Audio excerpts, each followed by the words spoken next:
In the vast expanse of the Galactic Education Consortium, where beings from 1,000 worlds gathered to learn the mysteries of the universe, there existed an unspoken truth that chilled even the most hardened space veterans to their cores. Humans were the only species that laughed in the face of death itself. Professor Zethkar had taught xenobiology for 3 centuries across 17 different worlds, but nothing, absolutely nothing, had prepared him for the moment when the most feared assassin in the galaxy would stride into his classroom, weapons drawn and murder in his eyes, only to watch a single human student lean back in his chair and chuckle like he'd just heard the setup to his favorite joke. What happened next would reshape everything the galaxy thought it knew about the seemingly innocent species from the 3rd planet of an unremarkable yellow star, a species that had somehow convinced everyone they were just curious explorers, when in reality, they were the universe's most terrifying predators wearing friendly smiles. The lecture hall of the Consortium Academy's main campus hummed with the soft vibrations of 100 different breathing patterns. Professor Zethkar's 4 eyes swept across the assembled students as his tentacles danced across the holographic display, illustrating the complex molecular structures that allowed different species to process various atmospheric compositions. The Zephyrian students took notes with their crystalline fingers, while the Makari recorded everything through their bioneural implants. In the back row, as always, sat the human contingent. Zethkar had been teaching for longer than most civilizations had possessed spaceflight, but humans still puzzled him.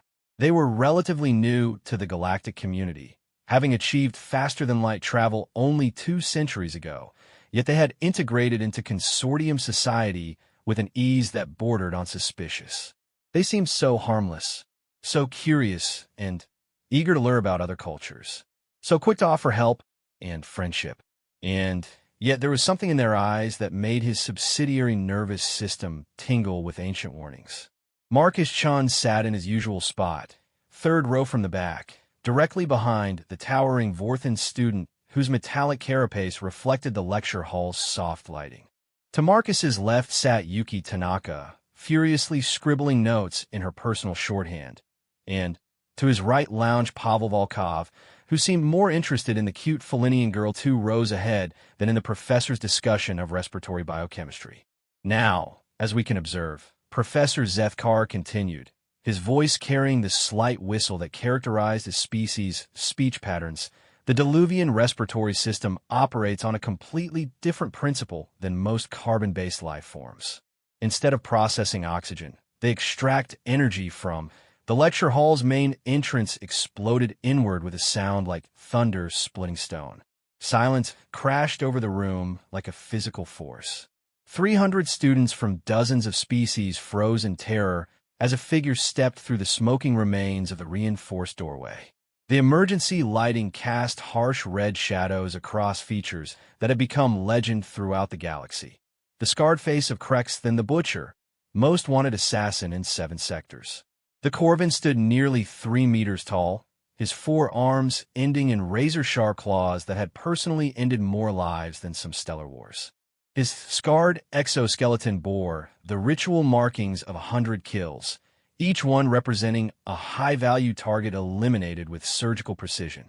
Energy weapons hummed to life in his lower hands, while his upper arms gripped melee blades that dripped with a paralytic toxin known to work on virtually every known sentient species.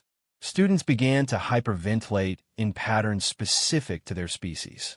The Zephyrian's crystalline skin turned pale blue with fear. The Makari students' biorhythms spiked so dramatically that several of them fainted, their neural implants automatically shutting down to prevent feedback damage.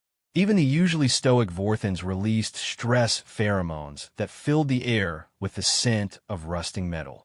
Professor Zethkar's 4 eyes widened to their maximum aperture as he recognized the intruder. Every professor in the consortium had been briefed on Krexthan's appearance and methods. The Butcher never missed his target, never left witnesses, and never showed mercy. His appearance here could only mean one thing. Someone in this classroom was marked for death. Nobody moves. Krexthan's voice rumbled through the hall's acoustics like grinding stone. His translator implant rendered his words into the standard consortium tongue, but couldn't mask the predatory satisfaction in his tone. My contract is specific. I'm here for one target. The rest of you get to live if you stay exactly where you are. The assassin's primary eyes scanned the terrified crowd, while his secondary visual organs analyzed heat signatures, checking for concealed weapons or escape attempts. His reputation wasn't built on random slaughter. Krex then was an artist who took pride in clean, precise work.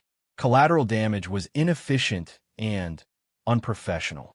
But as his gaze swept across the human section, he noticed something that made his combat instincts flare with confusion. While every other species in the room showed clear signs of appropriate terror, the humans sat with what could only be described as interest. Not the frozen paralysis of the Vorthans, not the metabolic shutdown of the Diluvians, not even the dignity preservation protocols of the Makari. They looked engaged, like they were watching a particularly fascinating documentary. And in the third row from the back, one human, a male with dark hair and the kind of lean build that suggested regular physical conditioning, was doing something that should have been impossible in the presence of the galaxy's most feared killer. Marcus Chan was trying not to laugh. The sound started as a small snort, quickly suppressed. But as Krexthan's attention focused on him, Marcus's shoulders began to shake with barely contained mirth. The Corvin assassin had never encountered this response before. Fear, anger, resignation, desperate bargaining. These were the normal reactions to his presence. Amusement was not in his extensive psychological profile database. You find something entertaining, human? Krexthan's voice dropped to a rumble that had intimidated warlords and made crime bosses weep with terror. Marcus looked up, and for a moment his expression was serious. Sorry, it's just... He glanced at his human classmates, who were now watching him with expressions that ranged from horror to fascination. Well, definitely not what I expected. The confession was so matter-of-fact, delivered with such casual sincerity, that it caught the assassin completely off guard. In 3 centuries of professional killing, Krex then had developed an almost supernatural ability to read his targets and victims. He could smell fear, taste desperation, see through the most sophisticated deceptions. But this human's response fell completely outside his frame of reference. What did you expect? The question left his translator before his conscious mind had decided to ask it. Marcus tilted his head thoughtfully, the gesture somehow managing to be both respectful and completely unintimidated. Well, based on your reputation and the holovids they make about you, I figured you'd be bigger. More dramatic entrance, maybe some mood lighting. The explosion was nice, though. He paused, then added with what appeared to be genuine curiosity. Are you here for Professor Zethkar? Because if you are, that's kind of disappointing. He's actually a pretty good teacher. The silence that followed was so complete that the hall's environmental systems seemed unnaturally loud.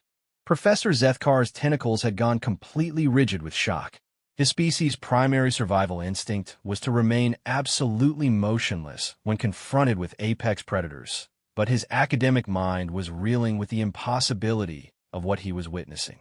The human was talking to Krexthan like they were having a casual conversation at a social gathering. Krexthan's combat protocols were sparking with error messages. His psychological warfare techniques relied on fear, intimidation, and the universal recognition of his status as an unstoppable force of death. This human seemed to be treating him like an interesting subject for academic study. I am not here for your professor, Krexthan said slowly, his tactical analysis subroutines working overtime to process this unprecedented situation. My target is a student. Ah, Marcus nodded, as if this made perfect sense. Anyone I know? Because I have to say, most of my classmates are pretty decent people. Well, except for Thermyat over there. He gestured casually toward a Vorthan student who was emanating terror scent so strongly that other students were starting to gag. He cheats on every exam and thinks nobody notices. The accused student let out a metallic shriek of indignation that was immediately suppressed by his survival instincts. Krexthan felt something he hadn't experienced in decades of professional killing: complete bewilderment. His species' neural architecture was designed for tactical thinking, threat assessment, and predatory efficiency. The concept of maintaining casual social norms while discussing murder was causing actual cognitive strain. "You're not afraid," he stated, partly as an observation and partly as a question that his translator rendered with undertones of confusion. Marcus considered this seriously. "Should I be? I mean, you're definitely scary looking, and your reputation speaks for itself. But you said your contract is for one specific target, right? And you're known for being professional about these things. So unless I'm your target, which would be weird because I'm nobody important, or unless you're planning to kill everyone as witnesses, which doesn't match your usual methods, then, statistically speaking, I'm probably fine." He delivered this analysis with the same tone someone might use to explain why they weren't worried about rain when the forecast called for sunshine.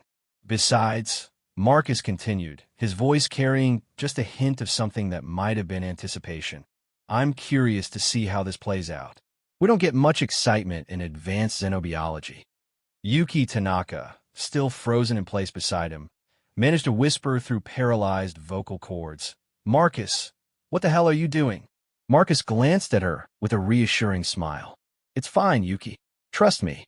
Those two words, "trust me," spoken with such quiet confidence, somehow managed to penetrate the atmosphere of terror that filled the hall. Not enough to make anyone feel safe, but enough to make them wonder what this human knew that they didn't. Crexthan's secondary analysis protocols finally completed their assessment, and what they told him made his primary combat instincts surge with something dangerously close to excitement. According to every biometric reading he could take, the human wasn't showing signs of suppressed fear or hidden stress. His body language wasn't that of someone pretending to be brave or trying to talk his way out of danger. Marcus Chun was genuinely, authentically unafraid. More than that. And this was the part that made Crexthan's predator instincts sing with anticipation. The human's physiological responses suggested he was actually looking forward to whatever was about to happen. For the first time in his long career, the butcher found himself facing something that registered not as prey, not as an obstacle, not as a client or a target, but as something entirely outside his experience. He found himself facing something that looked at a legendary killer and saw a puzzle to be solved rather than a death to be avoided. And, for reasons he couldn't quite name, that realization made Crexthan very, very interested in finding out what else about humans the galaxy had gotten wrong. Crexthan's tactical processors ran through 17 different assassination protocols, but none of them provided guidance for his current situation. His target was supposed to be a Felinian exchange student named Iswaitera Moon Whisper, heir to a mining consortium that controlled rare crystal deposits in the outer spiral. The contract had seemed straightforward. Eliminate the target, avoid civilian casualties, leave no trace. But the human's unprecedented response was forcing him to recalculate everything. "You mentioned curiosity," Crex then said, his weapons still trained on the room, but his attention focused entirely on Marcus. "That's interesting. Most species value survival over knowledge." Marcus shrugged, a gesture that somehow managed to be both casual and oddly graceful. Most species didn't evolve from persistence hunters who spent thousands of years chasing prey across continents just to see what was over the next hill. The statement hung in the air like a challenge. Professor Zethkar's academic mind latched onto the implications even through his terror.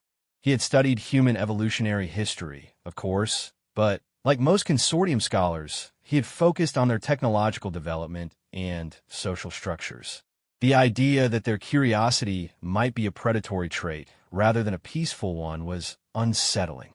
"Persistence hunters," Crex then repeated, his translator adding harmonic undertones that suggested deep thought. "I've studied human military history.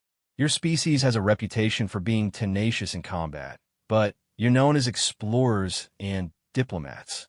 Peaceful traders. We're really good at being peaceful," Marcus agreed cheerfully.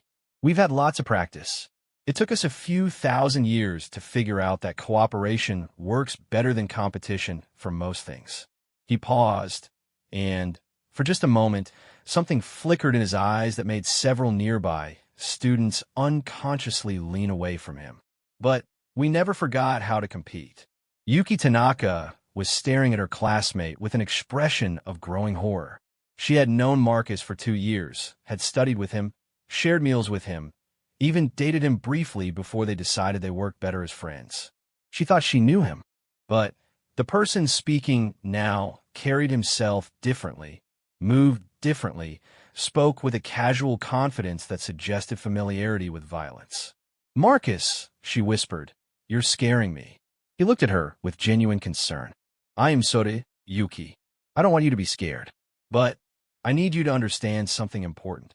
His voice carried the gentle patience of someone explaining a simple concept to a child. "I'm not going to let him hurt anyone in this room." The promise was delivered with such matter-of-fact certainty that it took several seconds for its implications to register. When they did, the effect was electric. Every human in the room, suddenly, sat up straighter, their body language shifting in ways that were subtle but unmistakable to anyone who understood predator dynamics. Krex then understood predator dynamics very well indeed. "You're planning to stop me," he said, and there was something approaching respect in his tone. One unarmed student against the butcher of 7 sectors. "Oh, I'm not unarmed," Marcus said pleasantly. "I mean, technically I don't have any weapons on me, but..." He gestured vaguely at himself. "Human, remember? We're weapons. We just usually don't mention it because it makes people nervous." The casual admission sent ripples of unease through the non-human students. Professor Zethkar's secondary nervous system was now screaming danger warnings that he couldn't logically justify. The human looked exactly the same as he had 5 minutes ago. Average height, lean build, soft features, friendly expression. Nothing about his appearance suggested threat. But something fundamental had shifted in the way he held himself, the way he moved, the way his eyes tracked movement around the room. It was like watching a house pet suddenly reveal itself as a wild predator that had been playing at domestication. "You know," Pavel Volkov said conversationally from his seat beside Marcus, "I've been wondering when someone was going to figure this out." His Russian accent carried undertones of amusement that matched Marcus's earlier reaction. The whole friendly explorers thing was getting a bit ridiculous. "Pavel," Yuki hissed, "what are you talking about?" Pavel's smile was warm and friendly and somehow absolutely terrifying. "Well, think about it logically. Humans show up in galactic society and immediately excel at everything, right? We're great diplomats, excellent traders, fantastic researchers. We integrate seamlessly into any culture, make friends with everyone, adapt to any environment." He paused, letting his gaze sweep across the room full of terrified aliens. "Doesn't that seem a little too convenient?" The question landed like a physical blow. Professor Zethkar's academic mind was racing through implications that he didn't want to acknowledge. Human success in consortium society had always been attributed to their natural curiosity and adaptability. The idea that it might be evidence of something more calculating was, "You're social predators," Krex then said suddenly, his 4 eyes widening with recognition. "Not just physical hunters. You evolved to infiltrate social groups." "Ding, ding, ding," Marcus said cheerfully, making a sound effect that his translator rendered as celebration tones. "Give the murder machine a prize." Although infiltrate makes it sound more sinister than it is. We're really good at understanding how other people think, figuring out what they want, and then being the kind of people they want to be around. It's a survival trait. A survival trait, Pavel added helpfully, that works really, really well when you're trying to hunt something that's smarter than you are. The lecture hall was silent except for the sound of 300 beings trying to process a revelation that redefined everything they thought they knew about humanity. The cute Felinian girl that Pavel had been admiring was now pressed back in her seat, her fur standing on end in classic threat response position. The Vorthan students were releasing stress pheromones so strongly that the air recycling system was struggling to process them. And in the middle of it all, Krex then was having what his species would recognize as an epiphany. "You're not afraid of me," he said slowly. Because you're not prey. Marcus tilted his head thoughtfully. Well, I mean, you could definitely kill me. You're bigger, stronger, better armed, and you've got centuries of experience. But, he shrugged, you're also alone in an enclosed space, surrounded by witnesses, with limited escape routes and no backup. And now that you've told everyone your contract is for one specific target, you've committed yourself to a tactical approach that limits your options. Krex then felt his combat systems switch from confusion to high alert. The human was conducting a tactical analysis, in real time, while maintaining a casual conversation. More importantly, Marcus continued, his tone still friendly, but with something steel-hard underneath it. You're operating under the assumption that I'm going to react like prey. But I'm not prey, and I don't think like prey. His smile never wavered, but something in his eyes made Krexthen's predator instincts scream warnings. I think like something that evolved to kill things that were bigger and stronger and faster than me. We all do, Yuki said quietly, and suddenly she didn't sound scared anymore. She sounded resigned, like someone who had been avoiding an uncomfortable truth and, finally, decided to face it. Oh God, we all do. Around the room, the other human students were nodding slowly. Some looked surprised at the realization. Others seemed relieved to finally acknowledge something they'd always known but never discussed. But all of them shared the same expression, the look of predators who had been pretending to be harmless and were tired of the charade. This is why you adapt so well, Professor Zethkar whispered, his academic mind finally putting pieces together that he had been unconsciously avoiding. You don't just learn about other species. You learn how to hunt them. We learn how to understand them, Marcus corrected gently. Hunting is just one application of that skill set. We're also really good at protecting, teaching, healing, befriending. He gestured around the room. But, yeah, if you threaten something we care about, we can definitely remember how to hunt. Krex then was running threat assessments on every human in the room, and what his scanners told him was impossible. Individually, none of them showed signs of combat enhancement. No hidden weapons, no biological modifications, no technological augmentations. They were exactly what they appeared to be, young, soft, physically unremarkable academics. But, collectively, they were displaying pack hunting behaviors that his instincts recognized as extremely dangerous. You're stalling, he said suddenly, realizing what was happening. You're keeping me talking while you coordinate. Coordinate what? Marcus asked with genuine curiosity. We're students, not soldiers. We don't have weapons or training or combat experience. He paused, then added with that same unsettling smile, we're just really, really good at working together to solve problems. And, right now, Pavel said conversationally, you're a problem. The temperature in the room seemed to drop several degrees. Not literally, the environmental systems were functioning normally.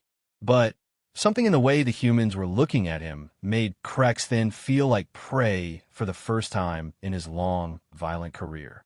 My contract is for SYX Era Moon Whisper, he said, trying to regain control of the situation. I have no quarrel with humans. But you're threatening our classmates, Marcus pointed out reasonably. And you're disrupting our education. And you're making Professor Zethkar upset. He glanced at the terrified instructor with what appeared to be genuine concern. We like Professor Zethkar. He gives fair grades, and he brings interesting guest lecturers. So here's what's going to happen, Pavel said, his Russian accent somehow making the words sound even more ominous. You're going to put away your weapons, apologize to Professor Zethkar for interrupting his lecture, and leave quietly. Or, Krexton demanded. The humans exchanged looks. It was a brief, silent communication that lasted perhaps 2 seconds, but Krexton's predator instincts recognized it as the kind of coordination display that preceded a pack attack. We're going to have to get creative, Marcus said pleasantly. And, trust me, you really don't want to see humans get creative. Krex then had face-down planetary militaries, crime syndicates, and legendary warriors from dozens of species. He had never backed down from a fight, never shown weakness, never let fear influence his tactical decisions. But as he looked at the dozen humans scattered throughout the lecture hall, his survival instincts were screaming at him to retreat. It wasn't their size. They were smaller than him. It wasn't their weapons. They claimed to be unarmed. It wasn't even their numbers. 12 against 1 were manageable odds for someone with his experience and equipment. It was the way they were looking at him, like they were solving an equation, and he was just one of the variables. "You're bluffing," he said, but there was uncertainty in his voice that hadn't been there before. "You're academics. Students." "We are," Marcus agreed readily. "Yuki, there is studying xenobiology with a focus on respiratory systems. Pavel is majoring in comparative philosophy with a minor in artistic expression. I'm working on a degree in applied mathematics with an emphasis on probability theory and game strategy." He said this as if it was perfectly reasonable information to share during a hostage situation with a legendary assassin. "The thing is," Marcus continued, "human education isn't just about learning facts.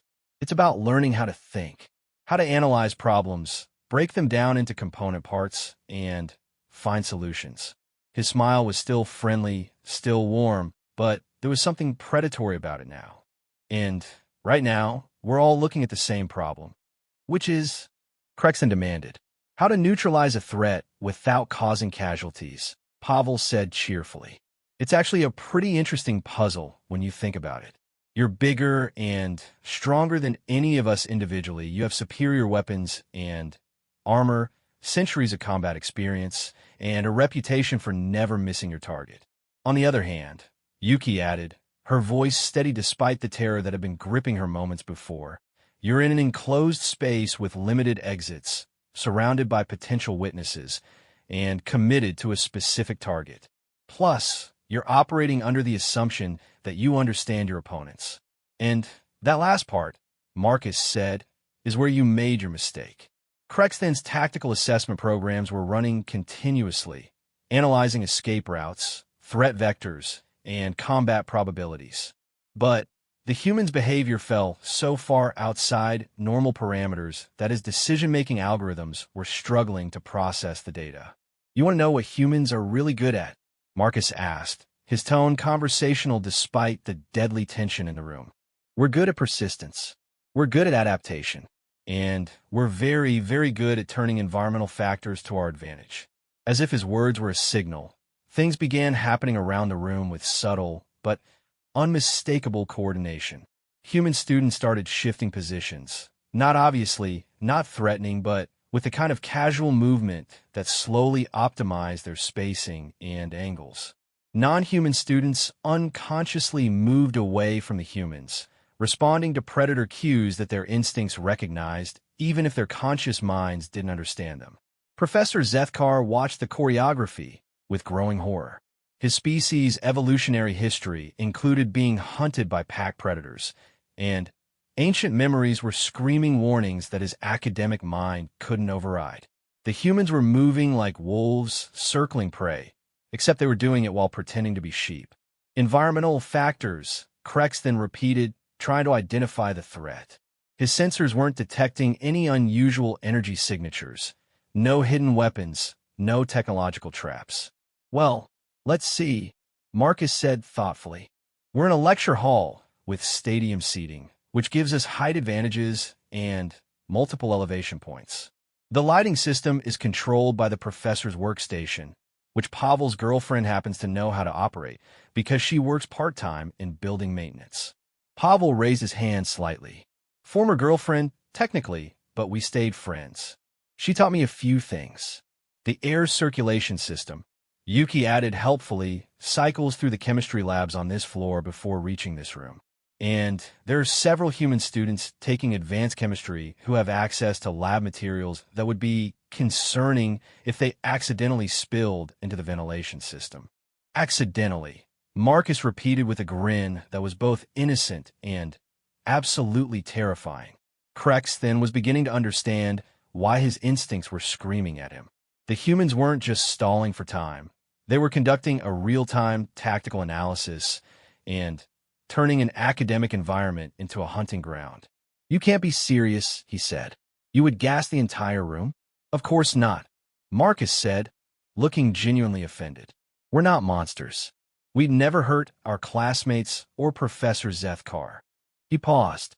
But most of those chemistry compounds are specifically designed to interfere with Corvin respiratory systems. Something about your exoskeleton's interaction with certain molecular structures. Really fascinating. Actually, I read a paper about it last semester. Plus, Pavel added conversationally, stadium seating means we have gravitational potential energy on our side. And humans have exceptionally good spatial reasoning when it comes to trajectory calculations. Trajectory calculations, Crexton repeated slowly. Projectile physics, Yuki explained helpfully. Humans threw rocks at prey for thousands of years before we invented more sophisticated weapons. It's a deeply ingrained skill set. Around the room, human students were casually collecting items, styluses, tablet computers, textbooks, water containers. Nothing that looked like weapons, but everything positioned for optimal throwing angles. Crexton realized with growing unease that 12 humans with good throwing arms could create a devastating barrage of projectiles from multiple directions simultaneously. And then there's the psychological factor. Marcus continued, his tone still friendly, but with an edge that made even the human students look at him with new wariness. You're used to fear. You're used to panic. You're used to people trying to run or hide or negotiate for their lives. But we're not afraid, and we're not panicking, and we're definitely not running. Fear is a survival mechanism, Pavel noted. It helps prey animals avoid predators. But we're not prey animals, so fear doesn't really apply to us the same way. Instead, Yuki said, we're curious. We want to see what happens next. And humans with curiosity and time to think are, statistically speaking, much more dangerous than humans in panic. Professor Zethkar was watching this exchange with the horrified fascination of someone witnessing a fundamental shift in reality.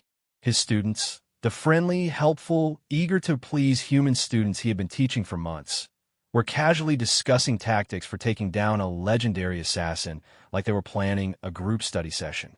You're insane, Crexton said, but there was respect in his voice along with the disbelief. All of you. Your entire species. Probably. Marcus agreed cheerfully. Sanity is relative, though, and from our perspective, you're a solvable problem. A solvable problem, Crexton repeated. You think you can solve me? Well, let's think about it systematically, Marcus said, and suddenly his voice carried the precision of someone working through a complex equation. You're here to kill SYX Moon Whisper, but you need to identify her first, which means you either have visual recognition data or you're planning to force her to reveal herself. If it's visual recognition, Pavel continued the analysis, then you've probably already spotted her, which means the only thing stopping you from completing your contract is our interference. But if you haven't spotted her yet, Yuki added, then she's either not here or she's disguised somehow, or your intel is wrong. More importantly, Marcus concluded, you're a professional, which means you have protocols for dealing with unexpected complications. And right now, we're an unexpected complication. Crexton found himself nodding despite himself. The human's analysis was remarkably accurate. His contract parameters included provisions for civilian interference, but those protocols assumed normal civilian behavior. Panic, evacuation, calls for help. They didn't account for civilians who stayed calm, analyzed the situation, and started planning countermeasures. So here's what we think is going to happen, Marcus said, his voice still conversational but carrying absolute certainty. You're going to realize that completing your contract under current conditions is tactically unfeasible. You're going to withdraw, reassess the situation, and develop a new approach that doesn't involve threatening a classroom full of students. And if I don't, Crexton asked, though part of him already knew the answer. The humans exchanged those brief, coordinated looks again. When Marcus spoke, his voice carried the weight of certainty. Then, we're going to teach you why it was a bad idea to evolve as an ambush predator instead of a persistence hunter.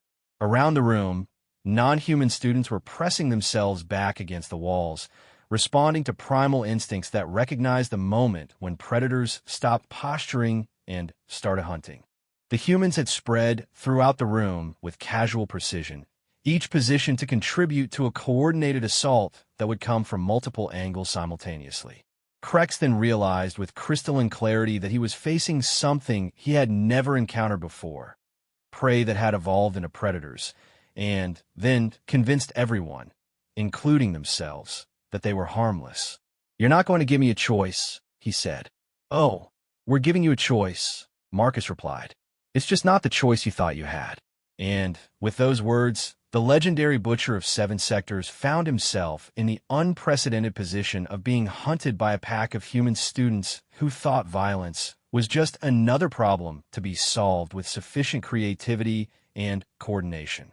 The fact that they were probably right was what scared him most of all. The standoff stretched through several heartbeats, tension crackling in the air like static before a storm. Krexthan's enhanced senses could detect the elevated heart rates of the non-human students, the stress hormones flooding their systems, the involuntary muscle tremors that indicated barely controlled panic. Standard responses to a predator threat. But the humans were different. Their heart rates had elevated, yes, but not with fear, with excitement. Their breathing was controlled, their muscle tension purposeful rather than panicked. They were displaying all the physiological markers of hunters preparing for action. "You know," Pavel said conversationally, as if he was commenting on the weather, "there's something I've always found interesting about reputation." Marcus glanced at him with raised eyebrows. "Philosophy time, Pavel. Really? Now, hear me out," Pavel continued, his Russian accent giving his words a thoughtful quality. Krexthan here is famous throughout the galaxy as an unstoppable killer. But what if that reputation is based on incomplete data? "Incomplete how?" Yuki asked, though her tone suggested she already knew where Pavel was going with this. "Well, think about it. How many humans has he actually faced in combat?" The question hung in the air like a challenge. Krexthan's tactical processors automatically accessed his mission records, cross-referencing targets by species. The results were illuminating. 17 human targets, he said slowly, realizing the implications even as he spoke. Over 3 centuries of operations. And how many of those were assassinations versus direct confrontation? Marcus asked with the precise tone of someone who already knew the answer. Krexthan's silence was answer enough. "That's what we thought," Pavel said with satisfaction. "Your reputation is based on killing members of species that evolved as prey animals, or at most ambush predators like yourself. But you've never actually fought a human who was ready for you. You've never fought a pack of humans who were ready for you," Yuki corrected. Professor Zethkar was listening to this analysis with growing comprehension and terror. His academic mind was finally processing what his instincts had been trying to tell him from the beginning. Humans hadn't integrated into consortium society because they were naturally peaceful. They had integrated because they were naturally good at understanding and manipulating social systems. And right now, they were demonstrating that those same skills applied to combat situations.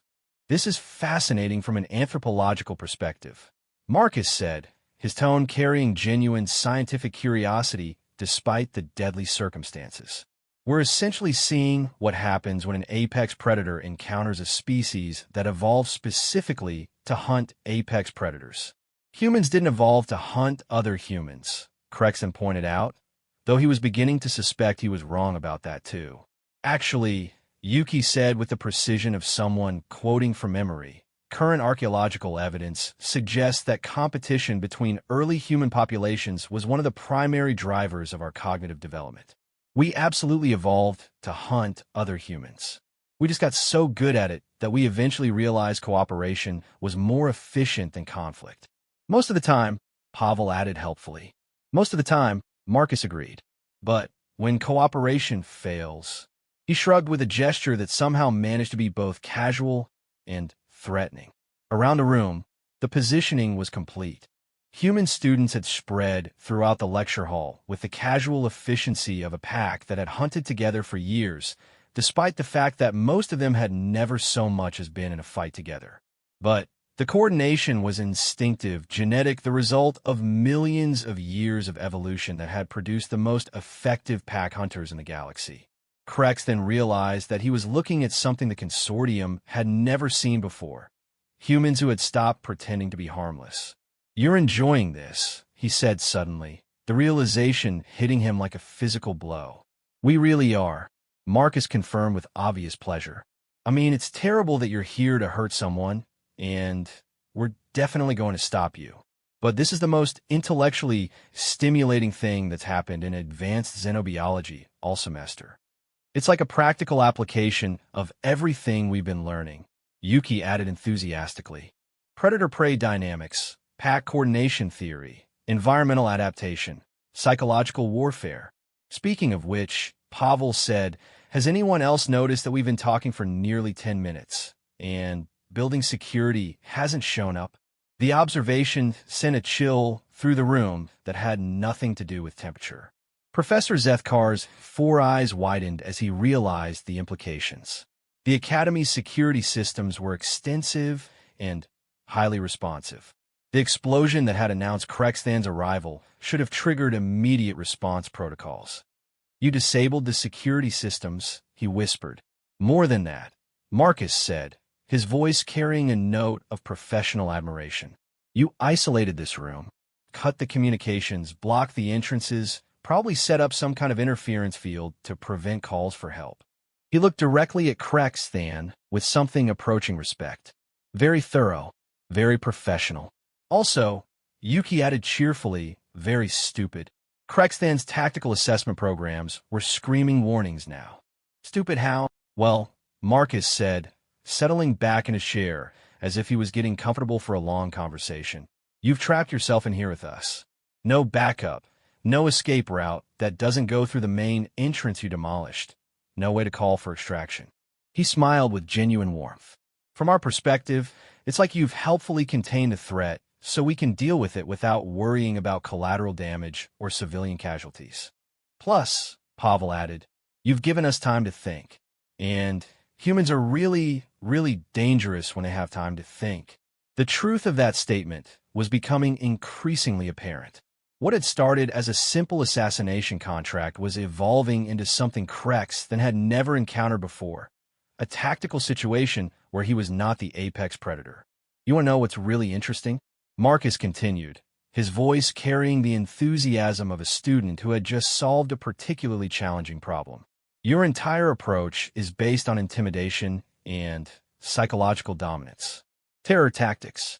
But those only work on species that experience fear the same way you expect them to.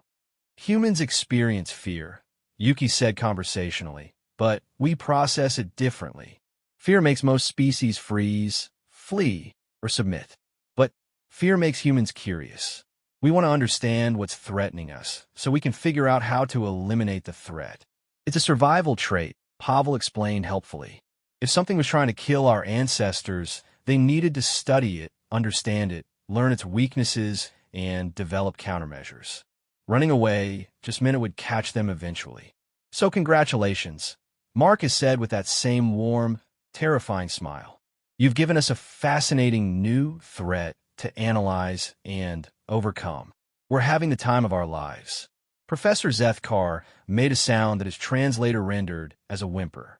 His academic understanding of human psychology had never included the possibility that they might treat mortal danger as an intellectual exercise. Krexthan was beginning to understand why humans had been so successful in consortium society. It wasn't just that they were good at adapting, it was that they were good at turning any situation into an opportunity to learn, grow, and improve. Even situations that should have been simple matters of life and death. "My contract specifies Eswixer Moon Whisper," he said, trying to regain some measure of control over the situation. "I have no quarrel with humans specifically. But you're threatening our friend," Marcus pointed out reasonably. "And you're disrupting our education. And you made Professor Zethkar cry." He glanced at their instructor, whose primary eyes were indeed leaking the clear fluid that indicated extreme distress in his species. "That's not acceptable." "Not acceptable at all," Pavel agreed. So here's our counteroffer, Yuki said, her voice carrying the crisp precision of someone presenting a business proposal. You leave now, peacefully, and we forget this happened. You go back to your client, tell them the target wasn't here, or the job wasn't feasible, or whatever assassins say when they decide not to complete contract. And in exchange? Krex then asked, though he suspected he already knew. In exchange, Marcus said with absolute certainty, you get to leave this room alive. The silence that followed was profound. Every being in a lecture hall could feel the weight of the moment, the point where words would end and action would begin. The non-human students were pressed against the walls, paralyzed by the presence of predators preparing to hunt. Professor Zethkar had gone completely still, his species' ultimate survival response when caught between competing apex predators. And, in the center of it all, Crexton the Butcher found himself facing a choice he had never expected to encounter. Retreat from soft, friendly, harmless humans, or discover exactly why no species in galactic history had ever successfully hunted humanity to extinction. You're bluffing, he said, but the words carried no conviction. Are we? Marcus asked, tilting his head with genuine curiosity. I mean, that's certainly possible. We're just students, after all. Unarmed academics with no combat training or military experience. On the other hand, Pavel said thoughtfully, you're alone, outmanned, and facing a pack of persistent hunters who have had 10 minutes to analyze your capabilities and plan countermeasures. Plus, Yuki added with academic precision, humans have been studying Corvin physiology, psychology, and combat technique for over a century.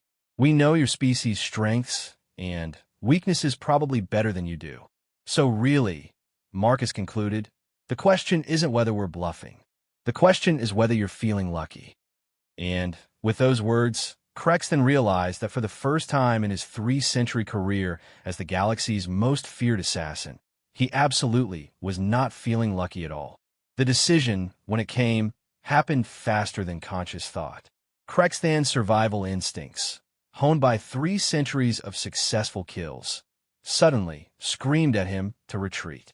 Not because he couldn't win a fight against 12 unarmed students, but because his predator intuition recognized something that his logical mind was still struggling to process. He was no longer the apex predator in this room. Stand down, he said quietly, his weapons powering down with a soft whine. Contract suspended. The effect was immediate and dramatic.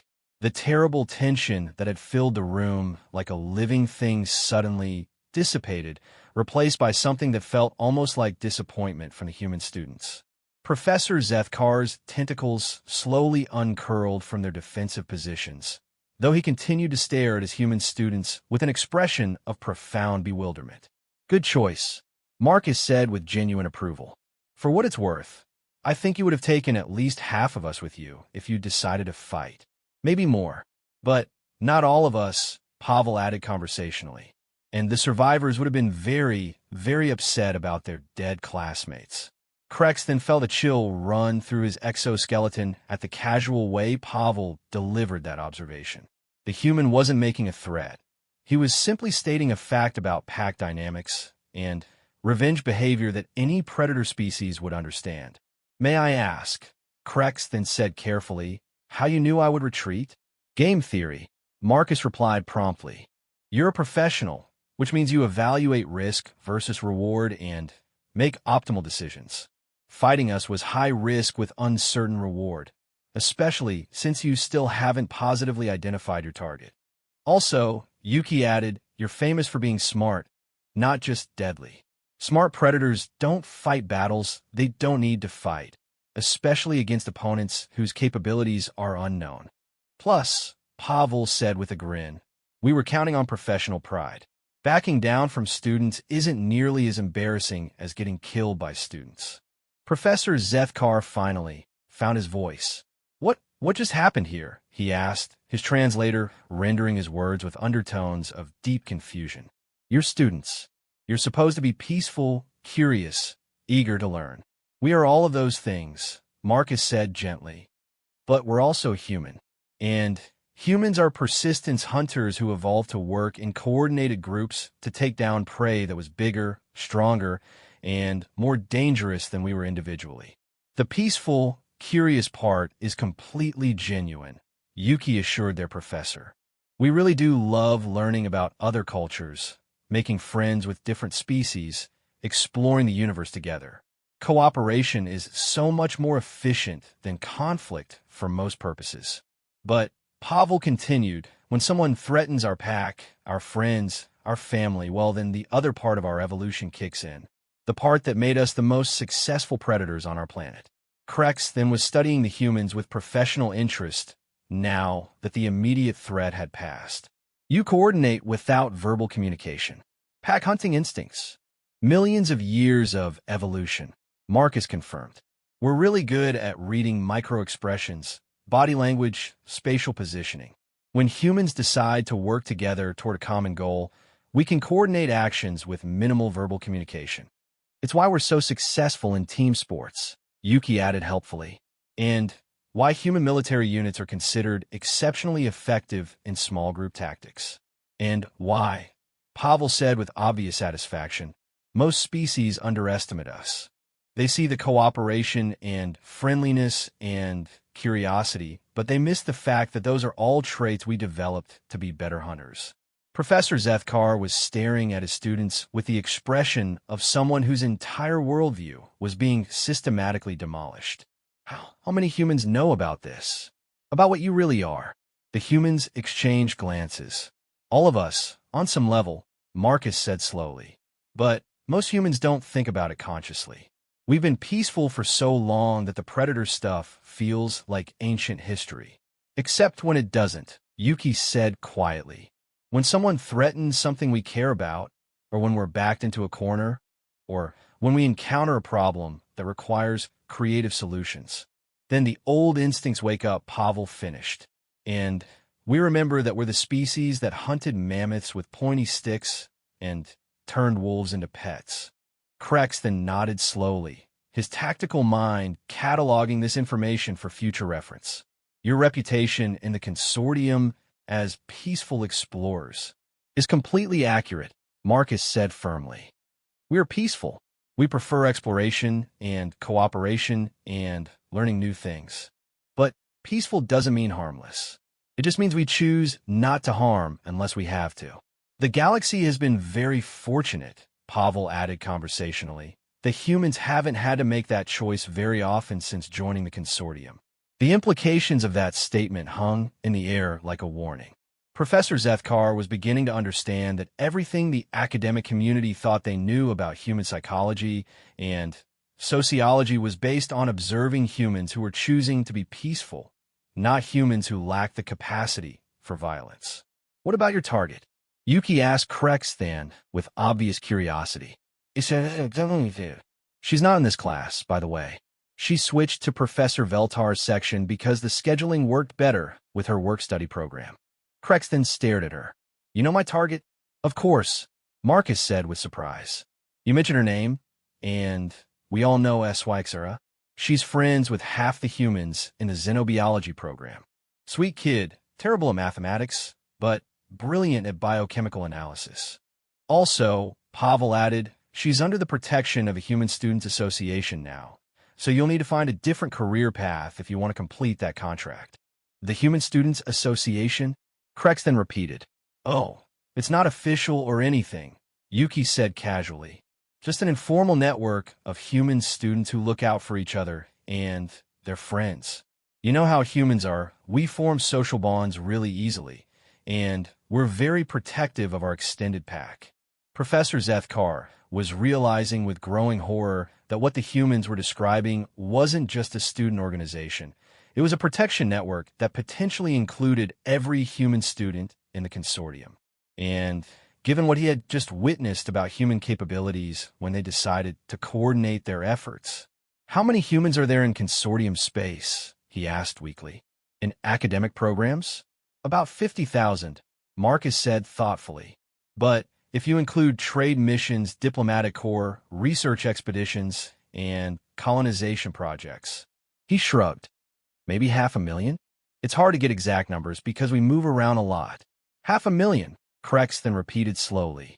500,000 persistence hunters with advanced education, technological access, and coordination instincts. When you put it like that, Pavel said with obvious amusement, it does sound kind of ominous, doesn't it?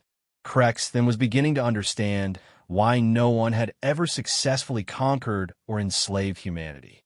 It wasn't because they were particularly advanced technologically, or because they had superior numbers, or because they occupied strategically important territory.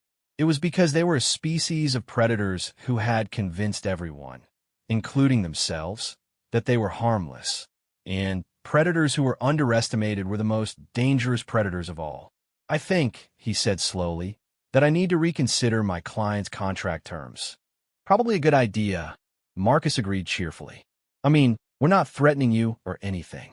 We're just pointing out that targeting friends of human students might not be the best career choice for someone in your profession.